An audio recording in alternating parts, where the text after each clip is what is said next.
So, this week I saw a movie called Sentimental Value. I really wanted to talk about it because it's my favorite movie of the year so far. I'd recommend absolutely anybody goes to see this movie. I think, it's a Norwegian drama. It's kind of a family drama. It's a little bit about filmmaking and art itself, screenwriting, um, autofiction. I don't think you need to be a cinephile, somebody who regularly goes to see European art house dramas or acting showcases or Oscar contending type movies. I don't think you have to be interested in actors, which the main character is an actor and her father is a filmmaker and a screenwriter. I don't think any of that needs to be true for you to enjoy this movie. It's so humane. It has little funny moments. It has an old family house, which holds all these memories. I think everybody will be able to get into this movie and relate to it. Obviously, it doesn't have action scenes or thrills or broad comedy. But even people who usually like movies like that, I think this is well done to the point that it will engage you, no matter what your typical kind of tastes or what genre movies you think you're a fan of. Um, so this movie's set in Norway. It's about a woman who's an actress. She's in her 30s. She's not married, and her personal life is a little bit kind of skittish. She seems to have attachment issues. Her sister is happily married, just had um, a child, a son. And this is a movie about somebody whose father asked her to participate in a film which tells the story of her own grandmother, her father's mother, who killed herself, who hung herself. That's a little bit of a spoiler. It's revealed pretty early into the movie. That's not a twist at the end. You know about the family history and you know that this filmmaker, played by Stellan Skarsgård, is trying to recreate it, dramatize it in the movie. I think one of the things I loved so much about this movie was its sense of place. Um, Not just set in Norway, but set in this kind of quiet, red painted house, which everybody in the family has this deep connection to, which has been remodeled a few times. The way that the characters move through the house and the way they talk about it and think about it, it really um, resonated with me. I think ultimately this is a movie about um, wanting to make art, even about traumatic things, and about kind of taking joy in performing as a way to get closer to somebody. This is a family that's a little bit repressed. They're very Scandinavian, and the father, the Stellan Skarsgård character, who's old, he's looks like he's 60s or 70s. He's made a number of movies. He hasn't made one in a long time. He hasn't gotten funding.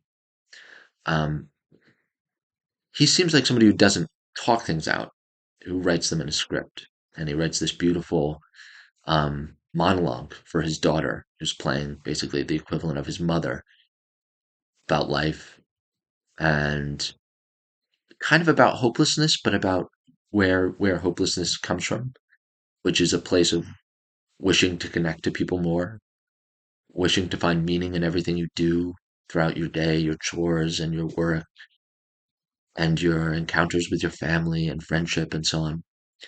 An incredible monologue. And I mean, it's one of those cases in a movie where the monologue is built up. Somebody says like, look at this monologue in the screenplay. It's so well written. And then she delivers the monologue and you realize, oh yeah, the writing and the delivery is just as good as they built it up to be, which is just thrilling.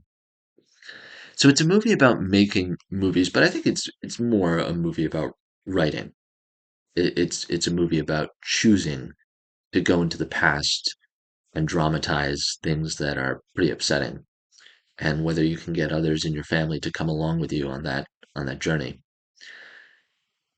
I really love this main character played by Renata Reinsve. Um, she's definitely less directionless than the worst person in the world, the last movie, which Renata Reinsve and Joaquin Trier made together. She's more she has more kind of clarity about who she is. She has a job. She is acting on stage. We see that repeatedly throughout the play, although she has incredible stage fright. Um, I really related to her. I've acted and I've, wrote and performed music and done tried to make a living as an artist in my 20s. So I really related to her. I loved how distant the Stellan Skarsgård character was. The man, Gustav Borg is his name. He's kind of this filmmaking legend in Norway and in the European kind of film festival scene. You never exactly get what he's thinking. On the one hand, he's very blunt, but you always feel like there's a deep well of curiosity, but also kind of eyebrow raised, like, of course, that is just how we do it, kind of way about him. Very, very Scandinavian or German.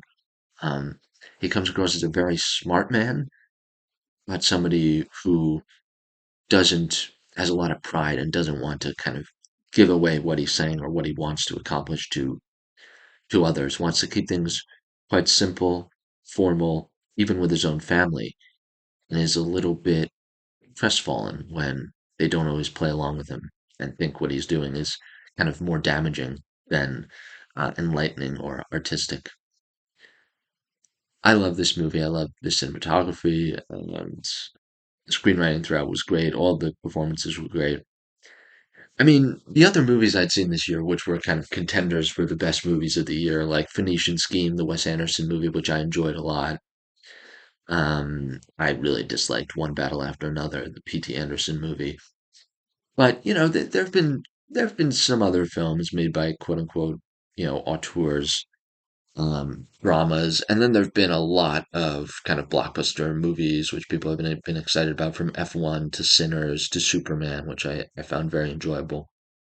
This movie is just head and shoulders above the rest of them. Like, this feels like it will still be talked about the way Amarcord or some fascinating family story or coming of age story from Europe is many decades later. And all those other movies are, no, they're just not it.